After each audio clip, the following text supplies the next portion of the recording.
Bueno.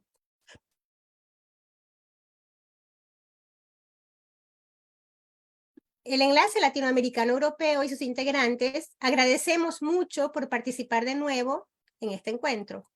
Un saludo fraterno a todos y todas quienes nos acompañan, quienes nos siguen, sea por Zoom, por Facebook Live o por los medios digitales que retransmiten este conversatorio. Hoy, aquí en el enlace, nos acompaña Fernando Casado, con el tema La política en lo cotidiano. Estamos muy gratos de contar nuevamente con su presencia. Fernando es licenciado en Derecho, tiene una maestría en Derechos Humanos y Democratización. Tiene un PhD en Comunicación Social, es analista político internacional y docente en diferentes universidades. Además, él es investigador y autor de diversos libros y un sinnúmero de artículos. Mil gracias, Fernando, por estar aquí y enriquecernos con tus conocimientos nuevamente. Adelante. Bueno, muchas gracias por la amable presentación. La política en lo cotidiano, ¿no? Intentaré abordar este tema, pero creo que es casi que parada obligatoria hablar de los resultados que hemos tenido en el Ecuador hace apenas 10 días en el proceso electoral que acabamos de vivir, ¿no? Supongo que tiene mucho que ver con cómo se vive la política desde lo cotidiano, ¿no? Y cómo la política es o no es parte de nuestras vidas. Mucho ha cambiado la vida de los seres humanos, quizás desde que formaban parte de comunidades preestatales, desde que surge el Homo sapiens, desde que nos vamos organizando en distintas civilizaciones, y cuáles han sido los distintos sistemas de gobierno que han dirigido a los seres humanos a lo largo de los años y en distintos lugares y zonas geográficas, ¿no? Merece la pena hoy en día reflexionar sobre en qué punto se encuentra el que ha sido el sistema hegemónico en las sociedades occidentales desde las revoluciones liberales de finales del siglo XVIII. Se supone que el sistema de gobierno democrático, pero democrático en lo que se ha venido a llamar la democracia representativa liberal, ha sido el que ha de alguna manera marcado los designios de nuestras sociedades en los últimos 200 años, con mayores aciertos, con peores aciertos, con lo que también Samuel Huntington se referiría como olas democratizadoras y olas de regresión democratizadora, ¿no? Mientras que a lo mejor en periodos como el que hubo previo a la Segunda Guerra Mundial, en donde muchos sistemas autoritarios y fascistas acabaron con las democracias en muchos países, sobre todo en el centro europeo, se vio como una coyuntura puntual. Quizás el mayor problema que tenemos actualmente con el sistema de gobierno en crisis de la democracia representativa liberal es que es una crisis sistémica y no coyuntural, ¿no? Occidente deja o se apaga la hegemonía, sobre todo a nivel económico, de Occidente, ¿no? Estados Unidos y sus aliados del centro, junto con lo que es la periferia de Occidente, en el cual nos situaríamos América Latina. Entonces, hay un claro declive y esto da lugar a que el nuevo hegemón, China, con un sistema de gobierno que no se parece a la democracia representativa liberal occidental, pues caiga también en crisis, ¿no? Una vez que se va apagando esa hegemonía económica, pareciera que con ella también el sistema democrático. Sistema democrático que, como bien sabemos, nunca ha sido realmente algo puramente democrático en cómo se considera que es el origen etimológico de la palabra, ¿no? Si pensamos que la democracia es una persona, un voto y que las personas eligen los designios de sus vidas, pues nuestra democracia dista mucho de ser algo así, ¿no? En realidad, la democracia representativa, que es el sistema que se trata de establecer como referencial para tomar en consideración las opiniones de las personas al mismo tiempo que se organizan vastas sociedades con muchos miembros, ¿no? En esas sociedades, pues hace que al final la democracia representativa se reduce a la elección de las personas que van a tomar decisiones, ¿no? No realmente en la toma de decisiones directas, a no ser que, bueno, que haya alguna consulta popular o algo así, pero normalmente también lo que ocurre con esas consultas populares es que no surgen de una genuina voluntad popular, sino que vienen dirigidas desde arriba para reafirmar o legitimar decisiones que han sido tomadas por la élite para darle un cariz democrático, ¿no? Y esto pues lo vemos en todas las consultas populares en Ecuador, pero también la vieja Europa pues nos tiene muy acostumbrados a este tipo de referéndums reafirmativos, ¿no? Lo que pasa es que no siempre sale bien la jugada. Un ejemplo de ello pues, ha sido la fracasada construcción de la identidad europea a través del Tratado de Lisboa y todo lo que significó los referéndums pues, para generar un tratado común a Europa y que fracasa porque es rechazado en países como Francia, en países como Holanda, en países como Irlanda, y al final pues las élites toman la decisión de llevar a cabo la implementación de esos mismos tratados sin tomar en consideración la voluntad popular, ¿no? Entonces, en cualquier caso, este régimen de gobierno, que en muchas ocasiones, y sobre todo desde la perspectiva hegemónica liberal central, ¿no? De países, principalmente Estados Unidos y Europa, pero también de sus periferias, pues ha sido juzgado como el mejor de los sistemas posibles, ¿no? Realmente, pues ese sistema dista mucho de la realidad y después también hay que ser conscientes desde una perspectiva crítica que el sistema de gobierno democrático es implementado una vez que las élites tienen pleno control de las grandes masas, ¿no? Y de que estas grandes masas no van a elegir o no van a llevar a cabo ninguna opción incorrecta desde la perspectiva hegemónica de la élite. Por eso la democracia existe como sistema de gobierno o se ha permitido a lo largo de los años como un sistema de gobierno que haya de alguna manera reglamentado o establecido las reglas de juego de los países occidentales, ¿no? Si no, no habría ocurrido, habrían inventado algún otro tipo de sistema de dominación. Porque al final lo que ha ocurrido es que existen sistemas de dominación de las élites sobre las grandes masas. Ha habido quizás momentos coyunturales de mayor apertura o donde el sistema de gobierno democrático ha beneficiado en mayor medida a las grandes mayorías, pero porque había amenazas al propio sistema, ¿no? Ejemplo de ello sería la socialdemocracia instaurada en Europa principalmente y en Estados Unidos justamente después de la Segunda Guerra Mundial, precisamente porque Occidente venía de un evento traumático como era la Segunda Guerra Mundial, pero al mismo tiempo porque había la amenaza de la Unión Soviética y por lo tanto los estados generan una mediación entre el gran capital y la masa obrera con grandes mejoras en la dignidad de las masas obreras ante la amenaza de que se aniquile a la élite como había ocurrido durante la Unión Soviética. Si no, no habría ocurrido ninguno de estas aperturas, ¿no? Y en el momento en el que además pues, cae la Unión Soviética dentro de esa bipolarización que significó la Guerra Fría, pues inmediatamente vuelve el gran capital en esa avaricia y ambición continua e incluso autodestructiva que tiene, pues empiezan a desmantelar las condiciones de vida y hablamos entonces del neoliberalismo. Todos estos procesos, en cuanto a las mejorías, se notan mucho en las periferias y, los momentos peores se notan también mucho más en las periferias, ¿no? Entonces, ni las prebendas son en gran medida satisfechas en las periferias y desde luego que los procesos neoliberales o de agudización de las contradicciones a favor de las élites se notan mucho más en las periferias.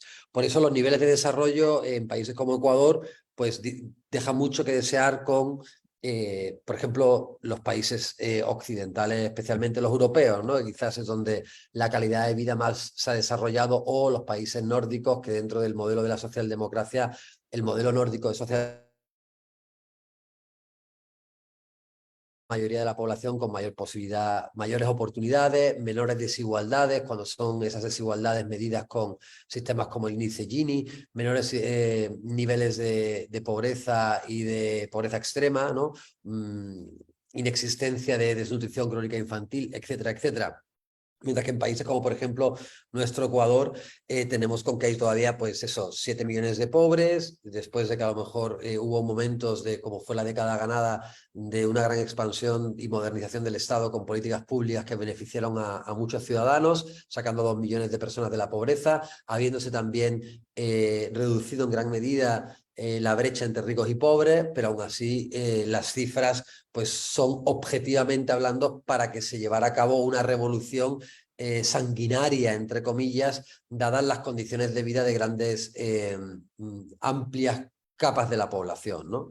Todo esto lo digo de manera introductoria porque creo que ayuda también a entender qué está ocurriendo, ¿no? Y sobre todo creo que también es importante porque es importante desmitificar el sistema de gobierno democrático porque en gran medida hoy en día es un sistema que se caracteriza, como diría Hannah Arendt, por el conformismo y el materialismo, sobre todo cuando lo comparamos con el momento más idílico en el cual pues, se ha desarrollado ese sistema de gobierno que hoy en día llamamos democracia, ¿no? Y que sería el sistema de gobierno democrático directo de la antigua Grecia, ¿no? En el que, bueno, de la antigua Grecia, de la antigua polis ateniense, ¿no? Porque sabemos que también dentro de lo que era había una gran heterogeneidad de sistemas de gobierno dentro de la propia Grecia, ¿no? O el Pontos, en donde había, pues eso, desde Esparta, que era un sistema autárquico, bueno, todas las polis eran bastante autárquicas, pero que era un sistema oligárquico, a otros lugares como, por ejemplo, de donde provenía Alejandro, que ahora se me acaba de ir el nombre, en donde Alejandro Magno, que eran monarquías, ¿no? Entonces coexistían en esa antigua Grecia distintos sistemas de gobierno, pero la polis ateniense y las polis ligadas a Atenas, pues hubo un pequeño periodo de 150 o 200 años que disfrutaban de un sistema democrático donde había una cierta democracia directa, también con muchos problemas, pero en donde de alguna manera, a diferencia de lo que es ese conformismo y materialismo actual, pues Hannah Arendt, de manera quizás un poco idealizada, nos dice que los ciudadanos en aquel momento, donde no entraban ni metecos, ni esclavos, ni mujeres, ni niños, pues su mayor satisfacción o la forma de eternizarse como humanos era mediante la discusión y la participación política, ¿no? En este momento eran todavía sociedades muy vinculadas a lo agrario, pero también a lo comercial. Entonces, un ciudadano veía como esclavo o consideraba casi como esclavo a aquel comerciante o a aquella persona que se dedicaba a comerciar o a ganar dinero, pero no ganaba ese dinero como mecanismo para tener el tiempo y la satisfacción de discutir con sus pares, sino que se convertía el ganar dinero en un fin en sí mismo, ¿no? Eso era considerado como esclavos porque en este momento lo más importante era esa discusión política, ¿no? Esa reflexión política, esa participación en los asuntos públicos que esa polis ateniense permitía en gran medida a sus ciudadanos llevarla a cabo, ¿no? Entonces, esa visión de mundo dista muchísimo de lo que hoy en día entendemos, obviamente, como democracia. Entonces eso como una especie de contexto teórico a la hora de evaluar en dónde estamos parados, ¿no? Pero si queremos ser más concretos todavía, nos podemos situar en las últimas elecciones, en las que todavía la situación es peor porque ni siquiera las reglas de lo que Robert Dahl estipularía como las reglas básicas de la poliarquía, porque él prefiere no llamar democracia a lo que hoy en día el sistema de gobierno actual, precisamente porque dista mucho de aquella polis ateniense, ¿no? La poliarquía no, ni siquiera tenemos hoy en día, no se respetan en lugares como el Ecuador las reglas básicas de esa poliarquía. Es decir, esas elecciones que de manera periódica se celebran no son competitivas, no son plurales, actores como los medios de comunicación no juegan un rol medio o al menos ni siquiera de apariencia neutral, sino que, y los poderes fácticos, por supuesto, claramente se involucran en el proceso electoral para o bien favorecer a contendientes de su agrado o bien para perjudicarlos. Y esto ocurre en gran medida porque si el fin último, desde una perspectiva crítica del sistema democrático representativo liberal, es el mantenimiento del status quo, lo que ha ocurrido en la realidad concreta del Ecuador a lo largo del siglo XXI es que ha habido una fuerza política que sí ha desafiado ese status quo. No porque haya desafiado al sistema de gobierno o económico, no se ha desafiado ni al sistema de gobierno representativo liberal, ni se ha tampoco desafiado al sistema del libre mercado económico, pero sí porque se han alterado en un país de la periferia ese statu quo y esa situación que han vivido las élites de depravación de su propio Estado y de su propio país y de sus propios recursos, ¿no? Entonces, al alterarse y al redistribuirse de una forma un poquito más equitativa, como en otros países centrales se hace de la riqueza, es por lo que esos actores de dominación han tomado cartas en el asunto, ¿no? Y como consecuencia, pues yo creo que las últimas elecciones han sido elecciones que poco tienen que ver con lo que podríamos denominar en términos generales un sistema democrático con unas garantías mínimas, ¿no? Y lo podemos ver incluso en el propio desarrollo del proceso electoral. Los ejemplos son infinitos, ¿no? Desde cómo el mismo entrevistador entrevistaba a una candidata y a un candidato de manera completamente dispar, a cómo también las propias instituciones del Estado, por mencionar al propio Consejo Nacional Electoral, a la Fiscalía, se han involucrado en los mismos procesos electorales y han tomado cartas en el asunto de manera, pues eso, pues muy antidemocrática, por decirlo de una manera suave, ¿no? O como la propia Corte de Justicia ha tomado cartas en el asunto dentro de un proceso electoral. Entonces, hoy muchas veces nos olvidamos de esta realidad, ¿no? De que ese terreno de juego, aunque muchas veces entendemos que está inclinado y que son reglas incluso injustas, pero rápidamente se olvida. Yo veo que rápidamente el propio sistema se legitima a sí mismo porque los propios analistas entran a normalizar una situación que es totalmente aberrante, ¿no? Pero que como precisamente esa normalización y legitimación beneficia a al propio statu quo y a esa élite que siempre ha gobernado, menos en determinados interludios, que a veces ni siquiera es que no haya dejado de gobernar, es simplemente que ha perdido cierto poder, pues entonces hoy en día esto se justifica plenamente. Y para mí es algo, pues sigue siendo algo indignante, ¿no? Porque no entender la envergadura de la falta de garantías del sistema de gobierno existente en la formalidad, pues va a hacer que estos procesos engañosos se sigan repitiendo, ¿no? Y que las fuerzas que ponen en tela de juicio pues el sistema de injusticia imperante pues sigan cometiendo el mismo error y sigan golpeándose contra el mismo muro, ¿no? Yo espero que esas condiciones pues vayan cambiando, que los desengaños reiterados y continuos pues hagan que también la población tome algo más de conciencia, pero en cualquier caso me parece una situación verdaderamente indignante la que desgraciadamente hemos vivido en el Ecuador, ¿no? Y bueno, ya para concluir, dado que creo que son 20-25 minutos y creo que más o menos es el tiempo que llevo en esta introducción, pues nada, ver, pues eso, desde montajes mediáticos que ahora ya nadie habla de ellos. No sé si se acuerdan, por ejemplo, del que sacó el Expreso sobre las matrículas de los narcocarros blindados que utilizaba Andrés Arauz. Eso ya desapareció, ya a nadie le importa. O otros muchos escándalos que en algún momento fueron posicionados y ya una vez terminado el proceso electoral, pues como se sabía que eran absolutas mentiras, pues pasan por debajo de la mesa, ya nadie se acuerda de si ocurrieron o no ocurrieron, de si se acusó o se alteró o si se dañó el honor, la imagen de ciertas personas. Y de nuevo continúa la persecución, ¿no? Yo, por ejemplo, esta tarde tenía la presentación de un libro sobre metodologías interdisciplinares y pluriculturales en el ámbito del derecho, y ya me vetaron el evento y no pasa absolutamente nada, ¿no? Es decir, que además la persecución a todos los niveles va a continuar. Entonces, bueno, yo creo que ese es el punto de partida, creo que desde el que nosotros deberíamos de empezar siempre nuestra reflexión, ¿no? Y sobre todo porque si al final es cuál es la política en lo cotidiano, pues bueno, como les decía en la exposición, pues dista mucho actualmente la política de ser parte cotidiana de nuestras vidas, porque desgraciadamente lo que impera hoy en día en el sistema de gobierno que vivimos es el conformismo y el materialismo, ¿no?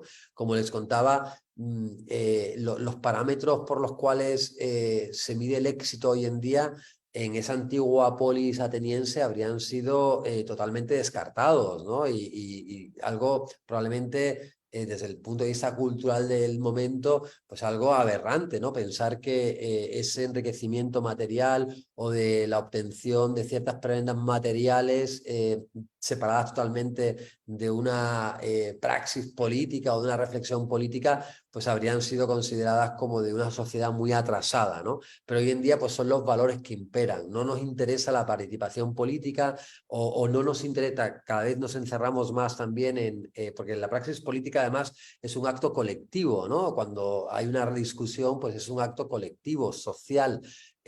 Cada vez nos encajamos y nos enconamos más en posiciones individuales e individualistas, cada vez más parcelarias y más encerradas en sí mismo, ¿no? Entonces yo creo que esa visión o la vivencia de la política en lo cotidiano cada vez está más empobrecido, ¿no? En el caso concreto del Ecuador es fácilmente analizable, pero creo que además se inserta dentro de un problema más sistémico que vive el sistema democrático representativo liberal. Bueno, hasta ahí, compañeros, yo creo que podría ser mi primera intervención. Buenas noches, Europa. Buenas tardes, Ecuador y Latinoamérica. Mi nombre es Jimmy Pesantes y tomaré la moderación de las preguntas. Le recordamos al público que estamos conversando con Fernando Casado para hablar sobre la política en lo cotidiano.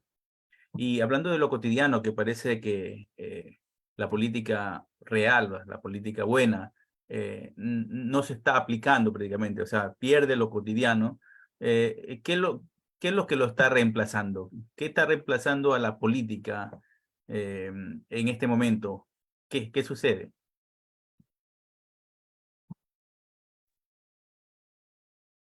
Bueno, yo diría que es por lo que os comentaba, ¿no? Hay un conformismo.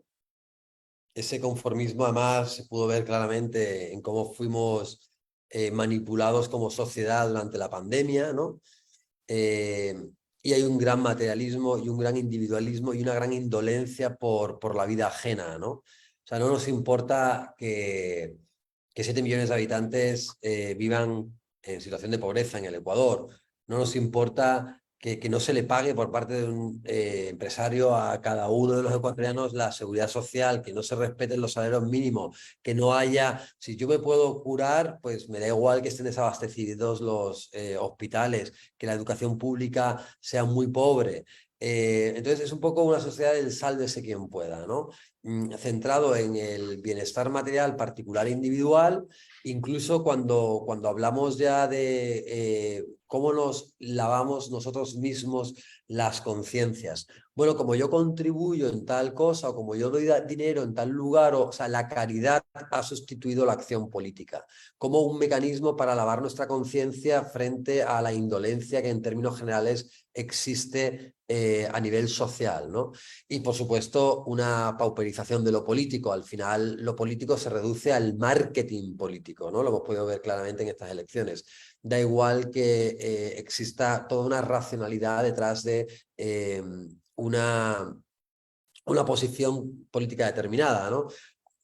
Claro ejemplo fue el del debate. Igual que el debate catapultó a Daniel Noboa a la segunda vuelta, teóricamente tendría que haber sido el segundo debate el que lo sepultara de cara a la solución de aquel comicio. Pero no es así. Dependiendo de la coyuntura y dependiendo de lo que interesa en cada momento, se le da un framing, se le da un marco, se le da una importancia o se le quita una importancia, ¿no?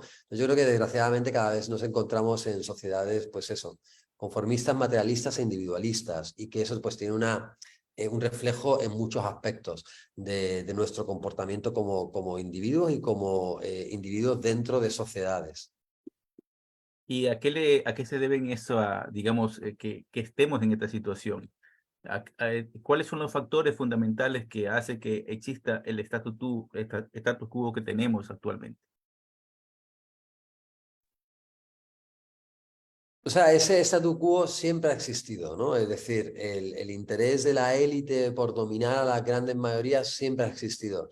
Pero creo que en este momento uno de los grandes logros es que, aunque hay una pauperización de los niveles de vida en términos generales, aunque hay también un desmantelamiento del propio sistema de gobierno democrático, tal y como se entendía hace muy poco tiempo, pues eso no, el conformismo al que se nos ha llevado hace que no haya ningún tipo de respuesta o una respuesta que haga temer a ese statu quo, ¿no? Es decir, el statu quo, las élites están en este momento gobernando a sus anchas sin mucho problema. Entonces, eso es una situación idílica porque, dadas las desigualdades y las contradicciones que hay en esta sociedad, en concreto en la ecuatoriana, pues eso debería de preocuparle a cualquier gobernante o le debería de preocupar a la élite, porque la tensión o la agudización de las tensiones llega a un punto en el que uno puede llegar a pensar, estoy tensando tanto el elástico que al final lo voy a romper. Y cuando rompes el elástico, pues sale la gente pues eso, a cobrarse la vida de quien sea, ¿no? La masa enaltecida es incontrolable. Pero parece ser que hay otras formas de sacarle la presión a la olla, como puede ser pues, por la propia delincuencia, las propias mafias, porque hay también un componente de miedo y de shock importante, ¿no? Estamos en una situación de shock, como también lo calificaría Naomi Klein, ¿no? Que lo define muy bien en la doctrina del shock. Entonces se nos somete a un shock continuo que hace que también ese miedo nos tenga atenazados, ¿no? Yo creo que desde la muerte de un candidato en medio de unas elecciones, tema del que tampoco ya ni se habla, ni pareciera que ocurriera ni siquiera, o la muerte de los sicarios a manos del propio Estado, hace que finalmente vivamos en un miedo, que ese miedo nos lleva al inmovilismo social, ¿no? Lo cual es una situación también terrible en términos generales para cualquier sociedad y para la sanidad mental de cualquier sociedad. Muy bien, ahora Carlos Rivera desde Francia quiere hacerte una pregunta. Por favor, Carlos, tu micrófono. Gracias, Jimmy, y una vez más bienvenido, Fernando. Siempre es grato sin él. En cierta parte has respondido cómo he estructurado mi pregunta, pero me gustaría que lo digas tal vez en una forma un poquito más sencilla, sobre todo para personas en general, ¿no? Hemos visto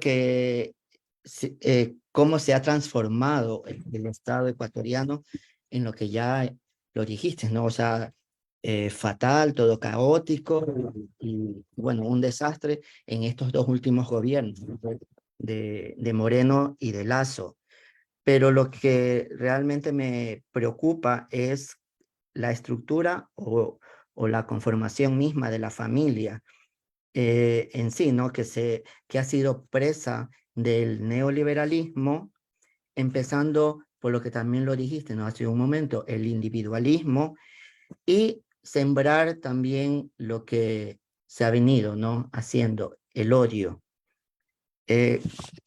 Y hoy vemos que comienzan otras formas, ¿no? También que afectan a todos, que es también minando desde el interior las estructuras a fuerzas políticas. ¿Cómo se puede desde la política en lo cotidiano recuperar el Estado y la familia? Gracias. Bueno, venciendo ese muro, ¿no? Yo creo que es importante cambiar los procesos políticos. Creo que es difícil porque, como te decía, es un tema, creo ya, que no solamente le afecta al Ecuador, sino que le afecta a todas las sociedades o estados que entran dentro de la órbita de lo que nosotros hemos denominado históricamente como Occidente, ¿no? Es decir, desde Occidente sería desde Estados Unidos, Canadá y todo el hemisferio americano, hasta todo lo que sería la Europa occidental, Australia, el Estado de Israel, ¿no? También sería considerado como parte de ese occidente, Nueva Zelanda. Entonces creo que este occidente está en crisis. Entonces es complicado salir de esta vorágine. Ahora, obviamente no hay que, entre comillas, echarse a morir y tener ya una actitud pesimista y por lo tanto sálvese quien pueda, ¿no? Como le ocurrió a la Grecia helenística, ¿no? Que es donde surgen, por ejemplo, los epicúreos, ¿no? Ya ante la inacción política, pues es un poco más bien, céntrate, ¿qué es lo que está ocurriendo en nuestras sociedades, ¿no? Céntrate en el hedonismo, ¿no? En tu propio bienestar material, en el goce de la vida y los placeres de la vida, sin ningún tipo de inquietud por la trascendencia en otros ámbitos. Y si tú pues, puedes disfrutar de un medio de bienestar, pues hazlo y despreocúpate de lo que hay a tu alrededor, ¿no? El resto de la sociedad se está derrumbando, aprovecha antes de que se acabe de derrumbar porque todavía hay placeres por lo menos que disfrutar. O sea, yo no digo esto, yo creo que yo sigo pensando desde mi punto de vista, mi lugar de enunciación como alguien interesado en la política, creo que se debe luchar pues, por cambiar el sistema político. Creo que hay brechas y posibilidades, sobre todo en Ecuador, donde hay contradicciones que sí pueden establecerse desde el ámbito de lo político y por lo tanto generar cambios a nivel del Estado que pueden beneficiar a las grandes mayorías y que pueden también volver a entusiasmar con este sistema de gobierno como es la democracia. Eso fue lo que ocurrió, de hecho, durante en todos los países que se consideran como socialismo del siglo XXI, que desde la narrativa oficial fueron países supuestamente muy antidemocráticos, ¿no? Y que los propios parámetros de evaluación del sistema democrático, como el Freedom House, etcétera, los han criticado duramente, porque son obviamente, fueron gobiernos que pusieron en tela de juicio al statu quo y por eso son muy discutidos. Es interesante ver cómo durante esos periodos es cuando más sube entre la población la satisfacción con la democracia y cómo también las personas, son encuestas de Latinobarómetro, veían a la democracia como la forma de solucionar conflictos y como también de satisfacer las necesidades de las grandes mayorías, ¿no? Es cuando más fe se tiene en la democracia. Esa cifra, en el caso de Ecuador, desde el año 2017, va en picada, ¿no? Cada vez hay una menor fe en la democracia. Eso es lo que puede dar lugar a que en un momento dado surja un populismo de derecha, de nuevo de acuerdo a los intereses de las élites, como alternativa a una desprestigiada, a un sistema desprestigiado de gobierno como el democrático. Esto lo vimos en Brasil con Bolsonaro y los bolsonaristas que llegaron para quedarse. Lo estamos viendo ahora también en Argentina, ¿no? Ante los problemas económicos reiterados, estructurales que tiene esta sociedad. Y puede ocurrir también en el Ecuador, ¿no? Puede surgir en el Ecuador también un salvador populista de derecha. En cualquier caso, creo que la vía sigue siendo pues la conciencia política y el intentar con las herramientas a nuestro alcance de tomar el poder en primer lugar, ¿no? Mediante elecciones y después transformar las sociedades para que para que el sistema democrático funcione realmente, ¿no? Para que se convierta en un mecanismo de satisfacción de necesidades para las grandes mayorías y para que después también ese sistema de gobierno sea el más justo posible, ¿no? Que las personas con la mayor capacidad de criterio e información pues tomen las decisiones por quienes les van a regir los designios de la manera más informada y más sólida posible, ¿no? No sé si he hablado de manera simple, espero que sí, pero no me queda muy claro. Bueno, y Etienne ahora desde Francia también quiere también hacer una pregunta, por favor, Etienne, tu micrófono.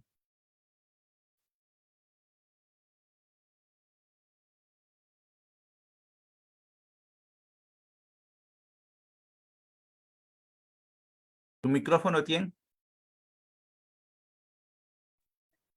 Ahora, gracias Jimmy. Buenas noches a Ile, a todos los compañeros. Buenas noches a ti, Fernando. Qué gusto otra vez tenerte aquí para conversar de un tema tan importante que la democracia, ¿no? Y bueno, es que yo creo que, o sea, antes la grande élite, ¿no? Que sea en Ecuador, en Francia o a nivel mundial, podía imponer gobiernos autoritarios, ¿no? Como dictadores, ¿no? Como en América Latina en los años 60, 70, 80, ¿no? Pero ya no pueden porque, claro, hemos pasado en un mundo nuevo, ¿no? En el siglo XXI y es más difícil para ellos imponer de nuevo estos políticos eh, por varias razones y porque ya sabemos de lo que hicieron, ¿no? Así que hay una frase de Aldous Huxley que me gusta mucho, no me recuerdo exactamente la frase, pero dice que ahora la democracia perfecta es, la dictadura perfecta será disfrazada de una democracia que promueve el consumo, de lo que hablaste antes con los otros compañeros, del consumo y del entretenimiento, ¿no? Y creo que hemos entrado en esa nueva fase de dictaduras disfrazadas de democracia, ¿no? Y lo vemos en Europa, en América Latina y otras partes del mundo, ¿no? Así que mi pregunta sería, hablaste también de Grecia antigua, ¿no? Que es un poco nuestra referencia, ¿no? Pero la cosa creo que no había, o sea, en esa época no había medios, no había redes sociales, no había TikTok, ¿no? Así que creo que, ¿tú crees que es posible vivir en una democracia con esas herramientas que hacen tantos daños a la democracia al final, ¿no? Sería mi pregunta. Gracias. Gracias, Etienne. Sí, es muy buena, es muy buena la reflexión, ¿no? Que haces y yo coincido plenamente. Fíjate que, claro, durante la época de la democracia ateniense también existían los sofistas y distintas escuelas de oratoria que lo que hacían era formar a políticos que persuadieran a las grandes mayorías, ¿no? También existía la manipulación, es decir, intereses ocultos de una buena oratoria para inducir a la mayoría a tomar una decisión que a lo mejor no necesariamente era la más beneficiosa o que ocultaba intereses de una minoría, ¿no? Eso ocurría también incluso en esa polis ateniense donde apenas unos cuantos, un par de decenas de miles de personas eran las que se reunían en el famoso ágora, ¿no? Pero sí existía la manipulación. Claro, probablemente una manipulación también más fácil de identificar o al menos una manipulación, digamos, que, que respondía a argucias que pudieran ser, entre comillas, más tolerables, ¿no? Que de alguna manera, dentro de esas reglas del juego, podrían permitirse. Pero igual, no deja de ser una manipulación. El uso de la oratoria para finalmente esconder una motivación real debajo de un manto de bonitas palabras. Pero en cualquier caso, lo que ocurre ahora es probablemente muy grave, ¿no? Porque yo sí creo que quizás los nuevos mecanismos de comunicación en una sociedad en donde han surgido estas nuevas maneras de interactuar los seres humanos son incompatibles con la democracia, o pareciera que son incompatibles con la democracia. Primero, por algo muy importante siempre, ¿no? Es la economía política, y la propiedad y estructura de estos medios, ¿no? Lo interesante es que si nosotros siempre hemos hecho o siempre ha habido una queja que los medios de comunicación pues han funcionado siempre de manera oligopolística, concentrada, y que cada vez, ¿no? Desde los años 80, ¿no? Bakdikian y otros muchos estudiosos de la propiedad de los medios de comunicación han ido viendo cómo los medios de comunicación se han ido concentrando cada vez más, ¿no? Y cómo grandes conglomerados mediáticos que en muchas ocasiones, por ejemplo, en el caso de Francia, pues tenemos el grupo Le Figaro, ¿no? Que tiene desde intereses en la industria armamentística hasta en medios de comunicación, y cómo eso, pues de alguna manera podría contaminar los medios de comunicación, y cómo existe, pues eso, un número muy reducido de números de medios de comunicación. Lo que nos encontramos ahora es que 4 individuos controlan las plataformas, o 3 individuos controlan las plataformas de comunicación de millones de personas en un mundo globalizado, y eso ya te indica primero una falta de democracia y una concentración económica que puede ser pues muy perjudicial para el propio flujo de información, porque esas personas tienen el grifo o el control de esa plataforma que utilizan millones de personas en distintas partes del mundo, ¿no?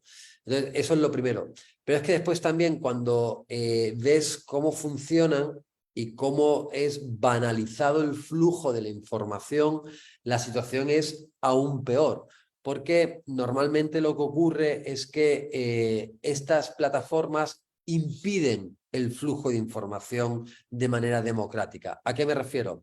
Si tú tienes solamente 240 caracteres o ni siquiera hay texto para poder comunicarte, eso da como consecuencia que finalmente las personas solamente en cuanto al ámbito de lo político puedan estereotipar ideas, no discutir ideas, sino al final no hay espacio, o sea, no hay espacio ni físico ni de ningún tipo para llegar a cabo una discusión profunda de ningún tipo. Solamente son discusiones muy epidérmicas, muy manipulables, y a veces pues basadas netamente en imágenes de un consumo inmediato, que ahora está muy de moda hablar de la sociedad líquida, ¿no? Y de la información líquida y de que todo es líquido, ¿no?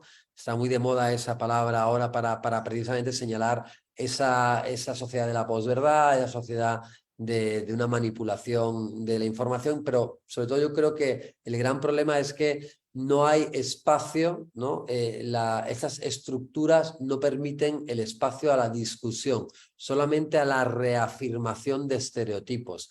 Y quienes dirigen esos estereotipos son quienes también de alguna manera controlan los designios de nuestra sociedad, con lo cual es ese pensamiento liberal hegemónico que tienen medios de comunicación, que tienen redes sociales, porque los dueños de las redes sociales también, a través de sus redes sociales, lo que hacen es reproducir la visión del mundo que tienen, y lo que se reproduce es la visión del mundo que tiene la élite sobre el funcionamiento del mundo, para que las grandes mayorías reproduzcan esa visión de la élite y que al final sean visiones domesticadas, visiones para nada peligrosas, ¿no?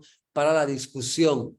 Entonces yo creo que sin duda las redes sociales profundizan los problemas que ya veníamos teniendo, porque generan mayores impedimentos y obstáculos para llevar a cabo discusiones profundas de lo que ocurre.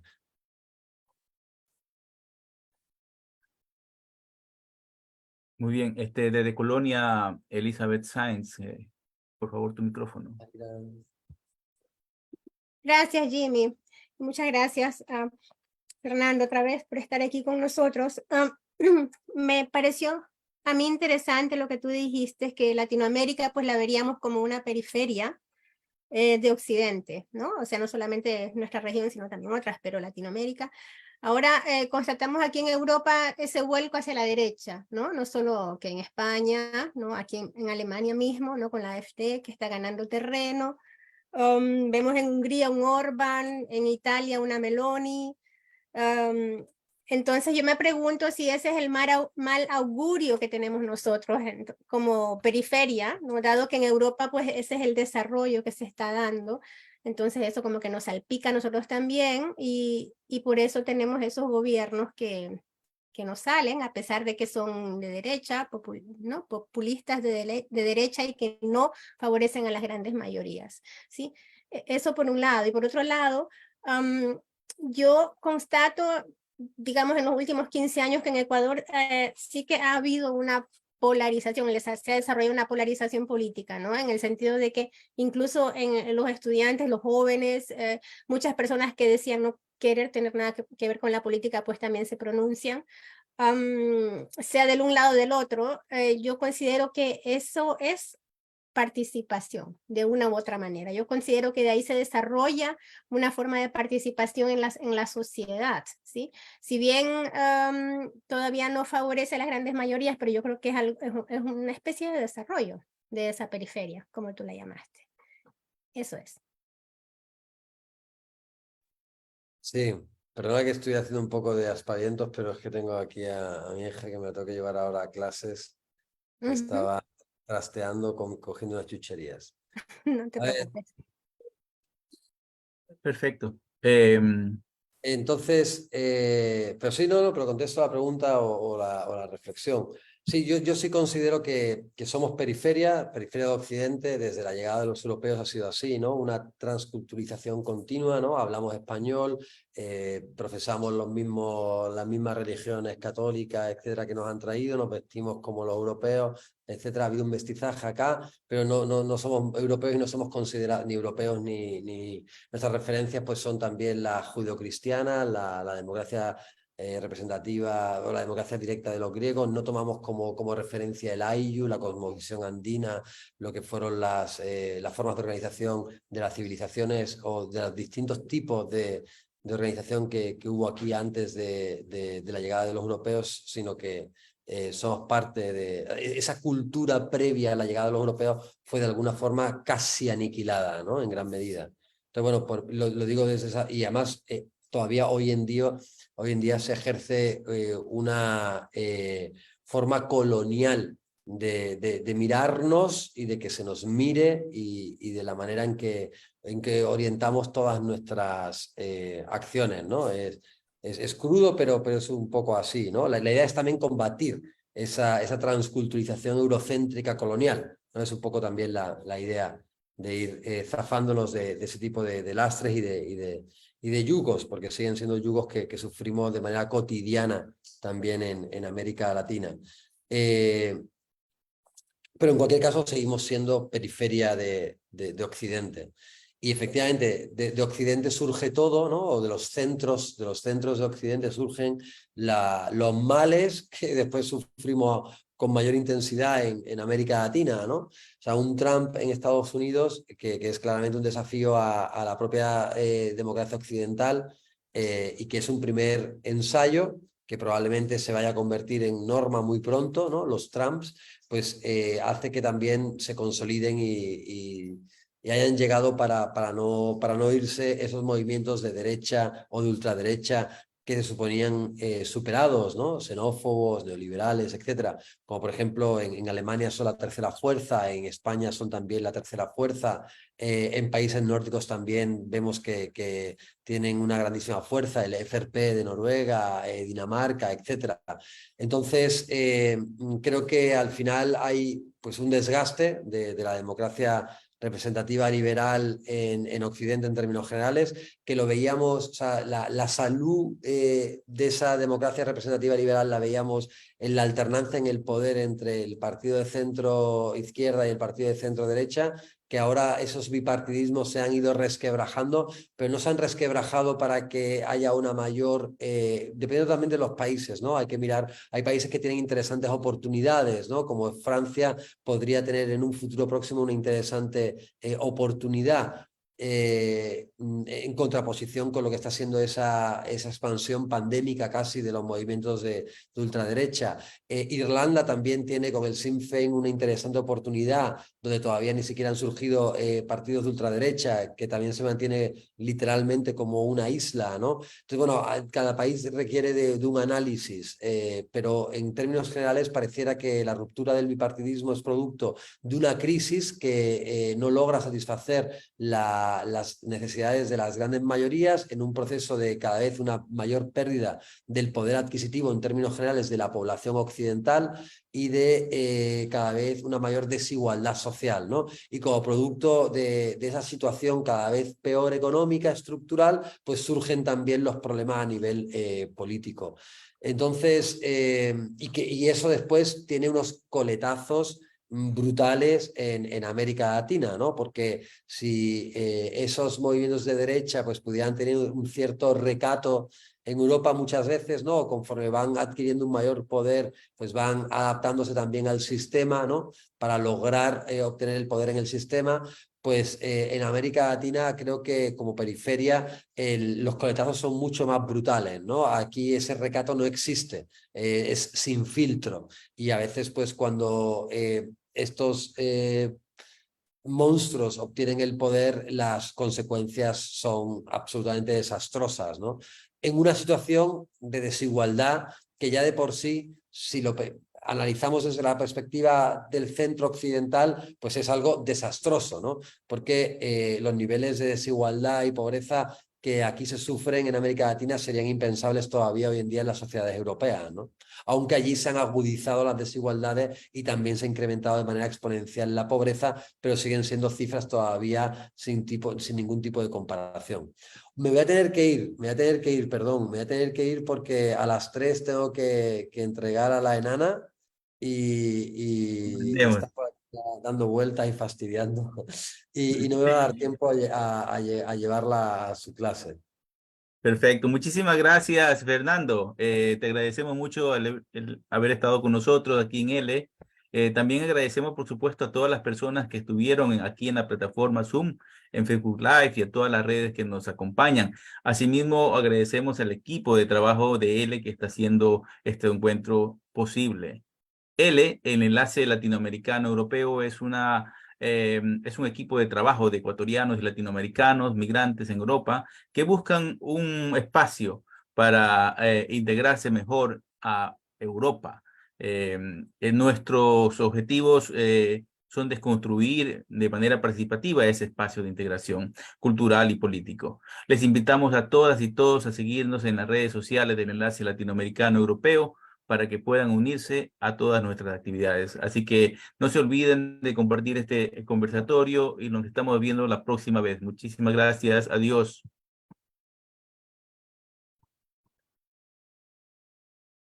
Bueno,